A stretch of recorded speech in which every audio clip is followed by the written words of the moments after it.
the Clown Prince of Crime, the Aces of Knaves, the Jester of Genocide, the Harlequin of Hate, Mr. J. Yes, of course, we're talking about the one and only, the Joker. My name is Jose, and my co-host's name is Jose too, but he goes by Joey. This is Geek Mythos Podcast, and this is our only second episode, and we have failed to do our second episode a week and a half ago. And the reason why is because I lost my internet and I have it back. I have regained my sanity in playing video games during this quarantine. Hey, Joey, why don't you just take over? Because I'm talking about my first world problems here. Thank you. Romero, Nicholson, Hamill, Ledger, Leto, Phoenix. It's an easy guess to know who these men are. It's to my understanding, the moment the first Batman movie hit our silver screen, fans have been debating on who is a better actor to portray the most iconic villain in comic book history, the Joker. Our first impression of the live-action Joker started on a small screen. On the 1966 Batman television series, we were introduced to Cesar Romero, a Cuban actor who took a chance to play Batman's iconic villain. At the time, the made-for-TV Joker wasn't as chaotic, murderous, and as insane as his future incarnations. It's not until 1989 when director Tim Burton took a chance in bringing Batman to the silver screen and gave us the origin and birth of the Dark Knight. In the film, we get to see what set billionaire Bruce Wayne on his path for vengeance. However, in his path to clean the streets of Gotham, it only led him to a greater villain. The Joker, for the first time on the big screen, graced our screens with his villainous antics, chaotic nature, and his murderous intent. For the very first time, we get to see the Joker the way he was meant to be seen. Actor Jack Nicholson became the most memorable Joker at the time to portray the Clown Prince of Crime, placing Nicholson high on a pedestal and becoming the Joker that all Jokers are compared to. After Nicholson, Star Wars and voice actor Mark Hamill took a shot at the clown by giving him a voice on the Batman animated series. After Hamill, the big screen gave us Heath Ledger. After Ledger, they gave us Jared Leto. And after Leto, they gave us Joaquin Phoenix. Heath Ledger was the first actor to win an Academy Award for portraying the Joker. Phoenix won 5 awards, including an Academy Award and Golden Globe for Best Actor for the movie Joker, a movie only based on one of Batman's infamous villains. Joker became a smashing success at the box office, and just like Batman, the Joker became extremely profitable. It's only a matter of time before we see another Joker hit the big screen. From 1966, from 2019, we've seen many actors and voice actors portray the iconic clown. However, from all the actors that played the role, none have been definitive. Each Joker was very different from the next. Some were memorable, and some weren't. But you see, this isn't only about the films. This is about the character. On April 1940, the Joker first appeared on the pages of the newly published issue of the Batman at DC Comics. From 1940 and forward, the Joker has become one of Batman's formidable villains. Out of all his rogues, the Joker is an unpredictable force with murderous intentions. To him, everything's a bad joke, and he will commit murder to prove it. He isn't like any other villain, and you may not understand his logic on why he does what he does.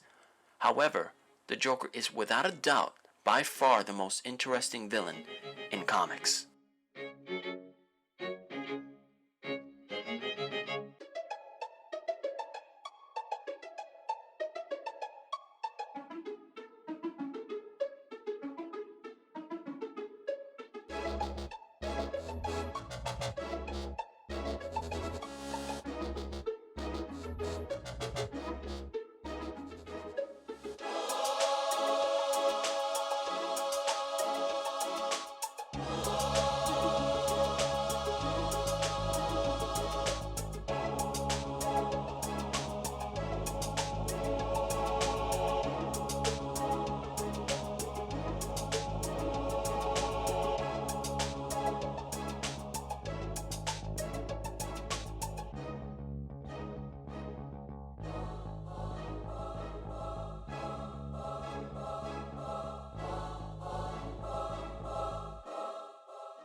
Most comic book characters have an origin story, and like every origin story, is a hammer and chisel that shapes the character into the person they're trying to become.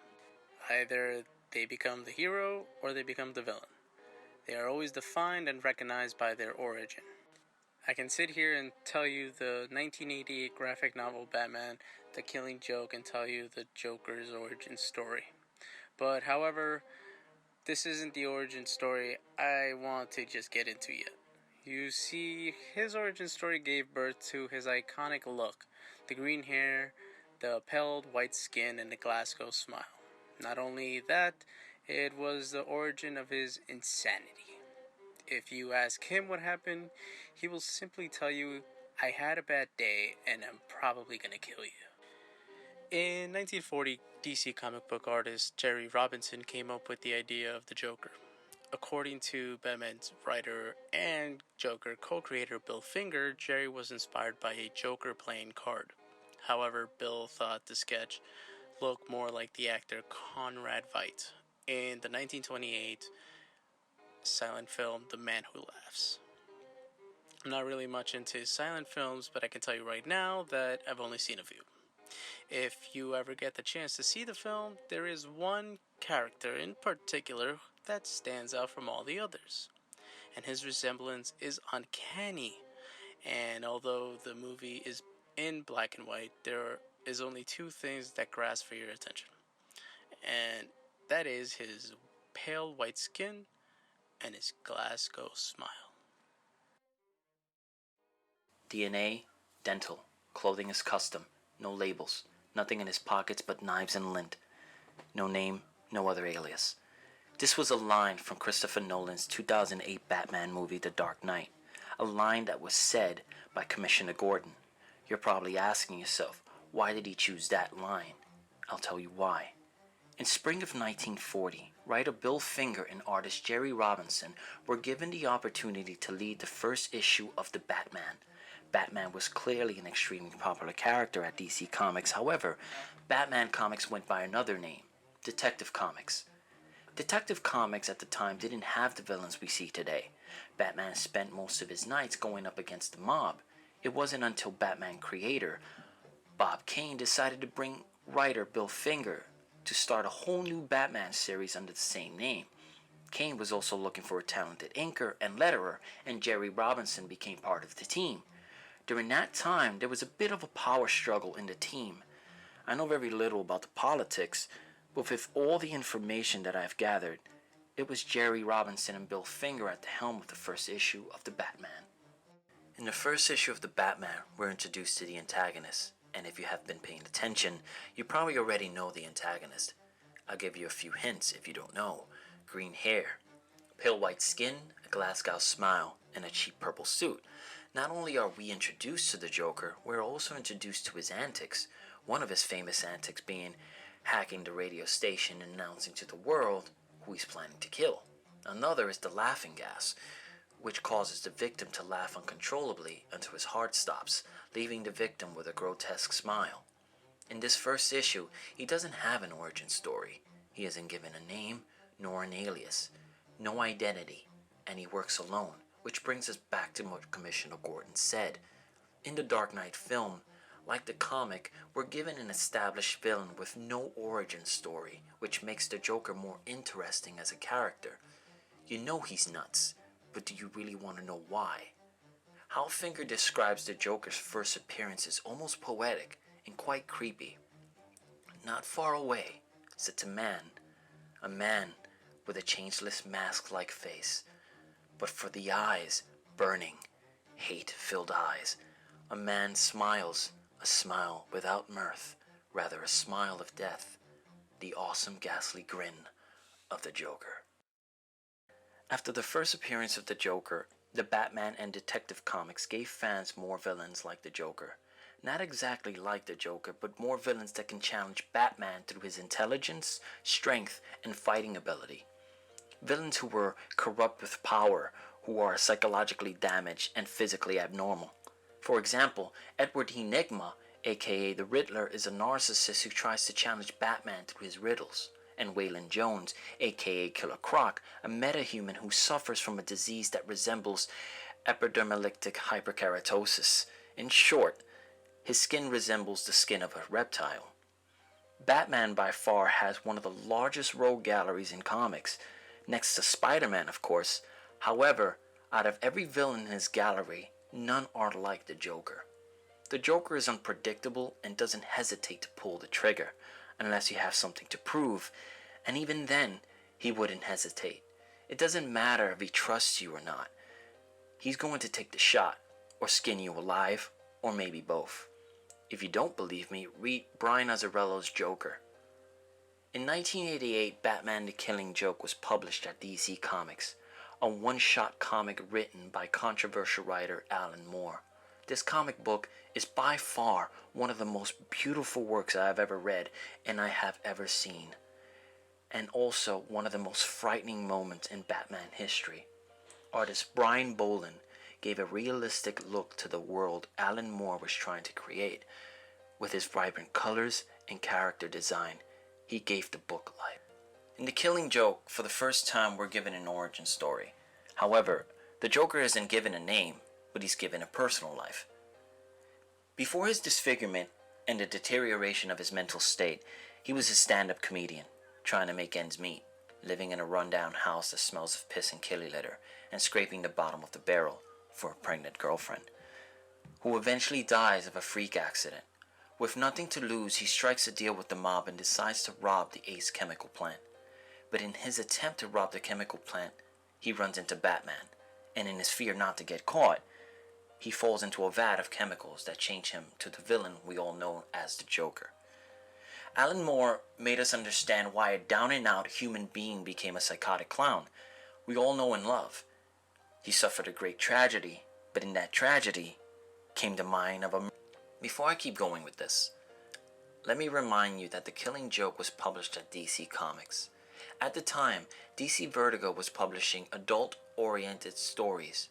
Stories like V for Vendetta, Watchmen, and The Sandman. So it was a bit of a surprise that The Killing Joke was published at DC Comics and not Vertigo. You see, The Killing Joke has one of the most gruesome moments in DC history. DC Comics has had many shocking moments that would have children running. However, I believe the events that transpired in The Killing Joke is by far one of the worst moments in comics.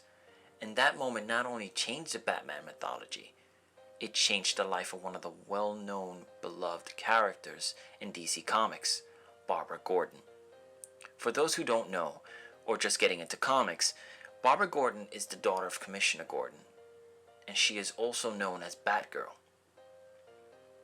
Barbara Gordon was expecting a visit from her friend, and gets an unexpected visit from the Joker.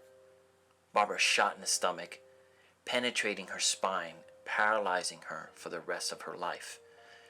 She is left on the floor, crying and in excruciating pain, holding her wound.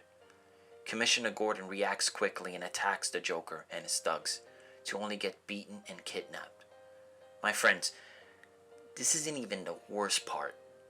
Gordon is dragged to a carnival, beaten, bound, and naked, and forced to see photos of his naked daughter, photos of her moments after she was shot. The Joker has always been the villain to change the lives of many.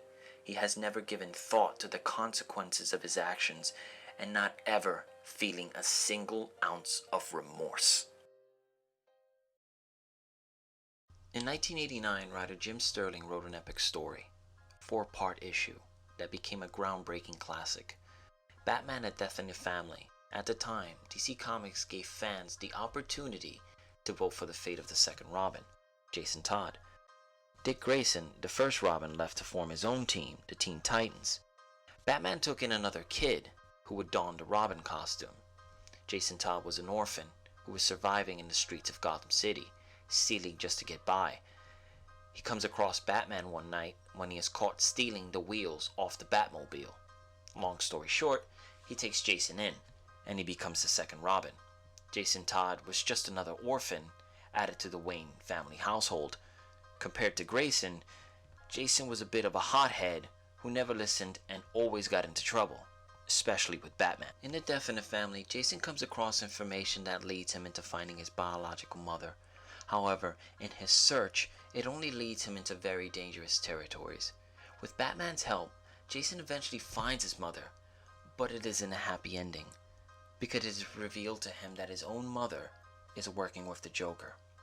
His mother made a huge mistake and obviously didn't know what the Joker was capable of. She is tied to a pillar and forced to see Joker brutally beat Jason with a crowbar. Jason was unrecognizable after the Joker was done. The Joker activates a bomb and leaves the warehouse. Not having much time, Jason, bruised and battered, gathers the little ounce of strength he has to save her. He unties the ropes that bind her. With only a couple of minutes on the timer, she runs quickly towards the door. The door doesn't open. It's locked from the outside. It was too late. The explosion kills both Jason and his mother. And right before his eyes, Batman sees the warehouse explode. He was too late. Jason and his mother were dead. Batman blames himself. He should have known that Jason's mother was working with the Joker. He could have saved him. But he failed, and that only fueled his rage, and with that rage came a manhunt. The Joker took the life of a young boy and his mother, and although you can blame Batman for putting kids in danger, it's still no excuse for the Joker to murder a young boy and his mother. Jesus Christ, this guy talks a lot, huh? Well, let me tell you something. In the 1980s, it became quite an interesting year for DC Comics, especially in the Batman mythos. 3 major Batman series were published. In 1986, DC Comics published Frank Miller's Batman The Dark Knight Returns. In 1988, Batman The Killing Joke. And in 1989, Batman A Death in the Family. Till this day, both The Killing Joke and The Dark Knight Returns are extremely popular books. However, it wasn't only the Batman books that were popular at the time, because in 1986 a Batman film was developed in Warner Brothers Studio. Director and visionary genius Tim Burton was at the helm of the Batman film, casting comedic actor Michael Keaton and the veteran actor Jack Nicholson. In 1989, the movie premiered and gained $40 million in its opening weekend. I can only summarize the entire film and probably bore you, but I don't want to focus too much on the film or on Batman. Besides, that's another Geek Mythos episode. My focus is on the Joker, and if you haven't seen the film, then I advise you to shut me up, because I am going to spoil it for you. Yes, this is a spoiler episode for the first, I guess this is our first spoiler movie. Now, you know, Jack Nicholson was cast as the Joker, and I have to say his portrayal of the Joker was phenomenal. Jack Nicholson made it his own without diminishing the character in comics. He embodies the character with hilarity, charisma, and energy, and that is why Nicholson will always be compared to his incarnation. Tim Burton took inspiration from The Killing Joke and made slightly changes to fit the movie. Nicholson's character doesn't start out the same as the Joker, but as Jack Napier, a criminal working for the big-time crime boss in the movie.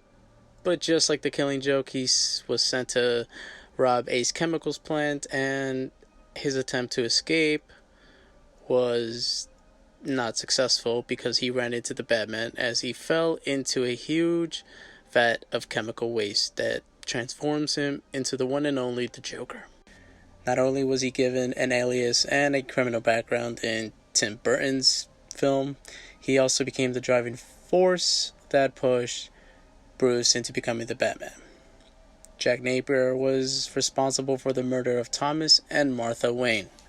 We do see this in a future movie not too long ago, recently, but he doesn't really kill Thomas and Martha, but it leads to the killing. And yes, I am talking about 2019's The Joker. Spoiler alert. It was 3 years later when Joker came back into the small screen, but not like you think. In 1992, the Batman animated television series premiered on Fox. Bruce Timm and Eric Radomski, two guys who made a name for themselves in Warner Brothers. They decided to take a chance at the Caped Crusader. They envisioned a much more darker version of the Dark Knight that touched on the darker themes that the Batman writers were publishing at DC in the 1970s and the 1980s. Actor Kevin Conroy was casted as the voice of Bruce Wayne and Batman. The Star Wars actor Mark Hamill was casted as the voice of the Joker. Till this day, both Conroy and Hamill are considered to be the definitive versions of those characters, and I agree. But that's just my opinion. Mark Hamill's voice was perfect. He was unrecognizable as the clown prince of crime, forgetting that he was the actor that portrayed Luke Skywalker.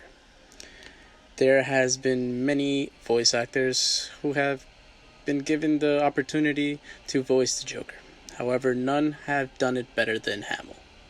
The animated series gave birth to DC's animated shows, movies, and original characters. A character in particular became one of the most beloved animated characters in the DC animated universe. She bulldozed her way into the comics when her character surpassed Joker's popularity, and her name is Harleen Quinzel. But you guys know her as Joker's on-again, off-again girlfriend, Harley Quinn. Harley was a psychiatrist at Arkham Asylum who took a very special interest in the Joker. Her interest in the Joker didn't just place her in Batman's radar, but it also seared her relationship with the Joker. After the first blockbuster Batman's film in 1989, Tim Burton took a shot at directing another Batman film. In 1992, Batman Returns made $266.8 million at the box office, with Michael Keaton returning as the Batman. Soon after, two more Batman films were made, with Joel Schumacher at the helm of two films. Both Batman Forever and Batman and Robin may have made their money, however, both were very unpopular Batman films. It wasn't long before Warner Brothers decided that it was time for a reboot. It took an inspired director and a huge Batman fan to finally see a Batman the way he was meant to be seen. In 2005, Batman Begins was one of the first of the three successful Batman films that started the Dark Knight trilogy, with director Christopher Nolan at the helm of the three films. It became one of the most biggest franchises in Warner Brothers studio. Batman Begins was a huge success, breaking 300,000 million at the box office. It was a masterpiece. The film brought familiar villains and classic Batman characters. However, it was at the end that gave away its sequel, a sequel that became one of the best Batman films ever made, The Dark Knight. Batman Begins ended with a conversation between Batman and Lieutenant Gordon and a flip of a card. That card didn't just give fans hope for the sequel, but it caused quite a controversy. When The Dark Knight was in development, everyone from comic book forums to movie forums kept asking, who are they going to cast as the Joker? Every fan had their heart set on Johnny Depp to play the clown prince of crime. Deep at the time was all over the place, and I myself believed that he would be great for the role. However, Christopher Nolan had a vision, which was a shock to everyone, that Hollywood heartthrob Heath Ledger was casted as the Joker. Heath Ledger was also well known for 10 Things I Hate About You and Brokeback Mountain. No one believed he could play such a role. Forums were blowing up with hateful comments about his casting. Here's a few. The Joker is a character that needs an actor with gravity, not just a little twerp who got lucky. Heath, let's reminisce. On days of Knight's Tale and 10 Things I Hate About You, Heath, the Joker, bad casting, bad joke. And now begins the second downfall of the Batman series. I hope this is a joke. There was a laundry list of negative comments. However, on the jokes was on them. Heath Ledger shattered expectations, becoming one of the best Jokers to ever grace the silver screen. Nobody cared about the Batman or that fans were ever going to see Two-Face. All eyes were on Heath Ledger's performance. Every scene was memorable and captivating.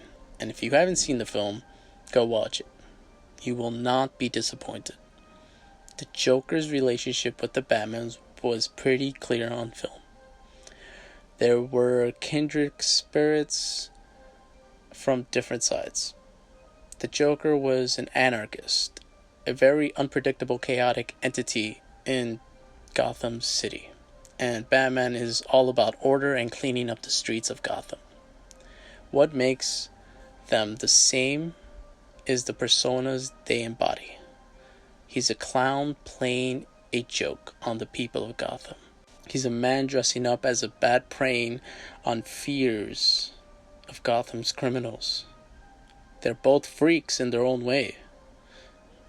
On January 22nd, 2008, Heath Ledger passed away due to an accidental overdose. He won an Academy Award for his supporting role in The Dark Knight as the Joker.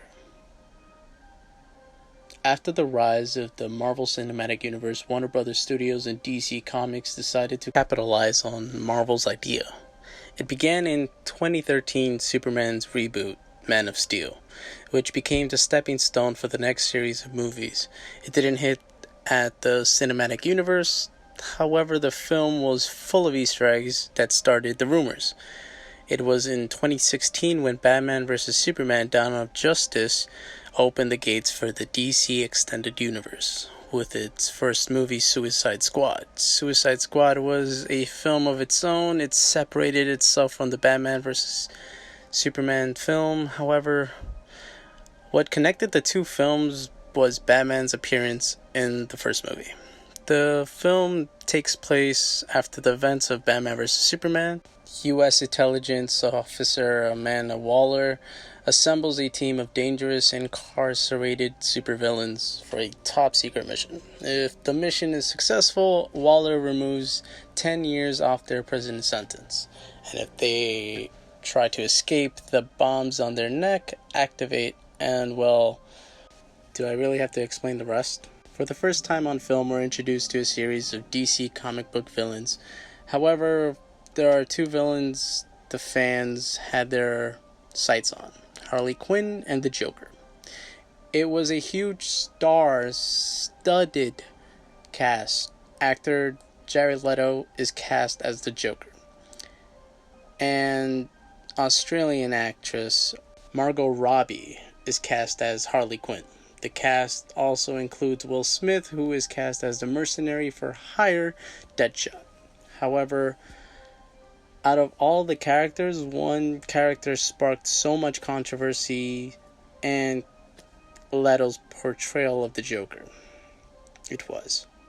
Leto's acting wasn't in question, it was the Joker's design that was questionable. People flew off the handle when they first saw the first photo that was posted by the Suicide Squad director David Ayer. The Joker had this familiar look.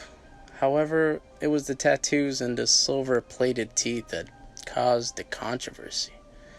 Not only was Joker's look an issue among fans, but it was also the amount of times he was seen on film. There was a lot of talk about the theatrical release, that fans questioned the possibility of a sequel, Leto's Joker, and the director's cut. It was no surprise to fans when Leto's Joker didn't appear for the 2020 film Birds of Prey, a film that brought Robbie back as Harley Quinn. She will also appear in the 2021 film, Suicide Squad 2, Leto will not be reprising his role as the Joker, though. I've been around long enough to know that there is a Batman movie. There is a possibility to have the Joker. We aren't always expecting a new Joker. However, what would a Batman film be without him? There are several Batman films that didn't include the Clown Prince of Crime. Batman and Robin, Batman Forever, Batman Begins. Batman has a large number of villains that had made their way into the Batman films. Villains like Ra's al Ghul, Scarecrow, Mr. Freeze, Bane, etc. However, they have never been as popular as the Joker. Some villains had their moments. Bane, for instance, he broke Batman's back, nearly paralyzing him with a dramatic scene that made its way to 2012's film In the Dark Knight Rises. You see, we can sit here and talk about Batman's villains all night. Trust me, we can. But don't be surprised when the conversation leads to who's the better Batman and who was the better Joker. Our favorites, some people prefer Nicholas over Ledger. Some prefer Leto's version of the Joker. However, what I've noticed from time and time again, it isn't about the actors that take on the role. It's about the character. Every Joker that we have seen gave us less, but enough to tell us about the Joker. Every movie or animated series only focused on the hero and never the villain. In Suicide Squad and their initial intent of bringing in a new Joker to the fans, rumors were escalating that there could be a possible film based only on the Joker. A Joker that wasn't connected to a shared universe Warner Brothers wanted to build. Questions were asked if Jared Leto would reprise his role, but it was clear that it wasn't going to be connected to anything. It was his own film. The rumor mill began, circulating that Martin Scorsese was going to produce the film. Director Todd Phillips and Scott Silver also looked into Scorsese's filmography to get an idea of what kind of film they wanted. They were inspired by 1970s character studies and two films in particular, Taxi Driver and The King of Comedy. Not only were they inspired by Scorsese's films, they were also inspired by the graphic novel The Killing Joke. However, Phillips and Silver didn't look into specifics of the comic. The movie was, for a lack of a better word, its own monster. In 2018, Joaquin Phoenix became attached to the film with Robert De Niro, Zazie Beetz, and Frances Conroy, joining the cast with Phoenix as the Joker. It had fans wondering, how can a Joker movie succeed without Batman? Then on September 2018, director Todd Phillips releases Joker's test footage, giving us our first look as Joaquin Phoenix as the Joker. Face paint design resembles the look of John Wayne Gacy in clown makeup. What he has in common with his previous incarnations is the bright green hair and the red lipstick the Joker is known for. His look is unique and different. However, you can't simply look at him without thinking of Ledger. Joker didn't fall under action, fantasy, nor science fiction. It fell under the crime drama category. And although Joker is a villain based on a comic book character, it's easily to understand why it was placed under that category. The Joker won 15 awards. Phoenix won the Academy and the Golden Globe for the Best Actor. The movie gained $1.074 billion at the box office, beating Deadpool as the high-grossing rated R film. It's obvious to say that it became a huge hit, and it didn't need Batman to do it. Batman was never a key element in the creation of the Joker. It is true that he was part of his origin, however, Batman wasn't the prime causes of his insanity, and I would like to believe that that's why Philip and Silver didn't include Batman in the film. And Batman the Killing Joke, it was the choices that he made and the unfortunate series of events that caused the man to become the Joker.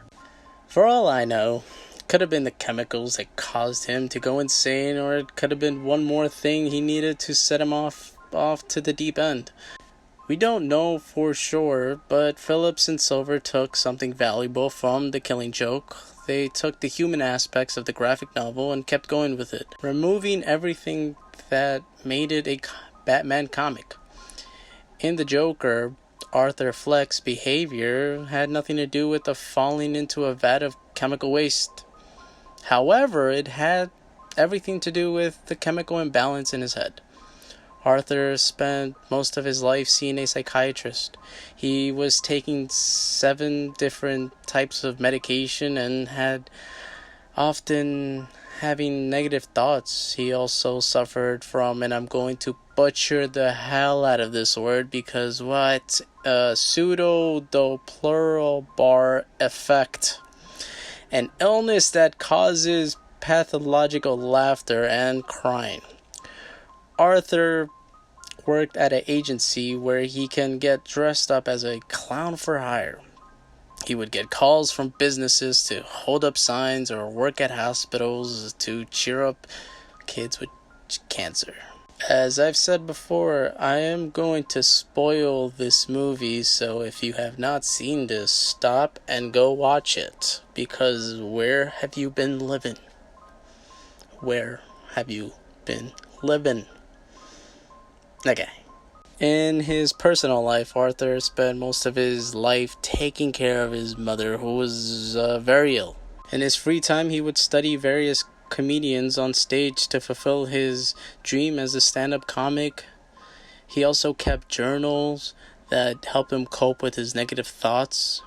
See, Gotham City wasn't perfect either.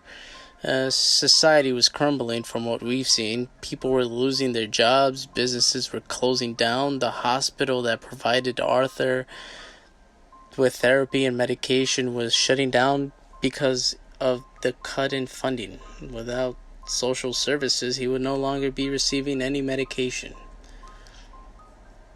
Arthur's life started to slowly crumble.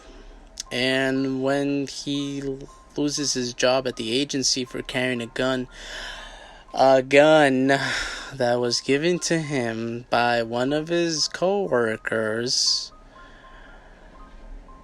after Arthur was beaten by a couple of kids on his way home from work. He was attacked and beaten in a subway train for having an illness he has no control of.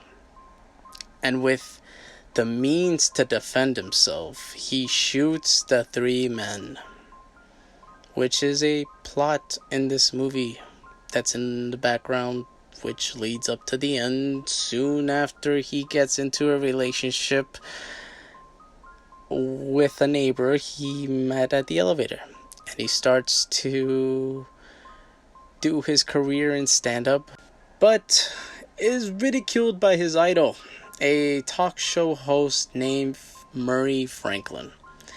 And on top of that, Arthur finds out a letter from his mother that his father may be Thomas Wayne. Yes, Thomas Wayne. Before I keep going, as I've said again and again, I will be spoiling it. Yes, Thomas Wayne is in this film.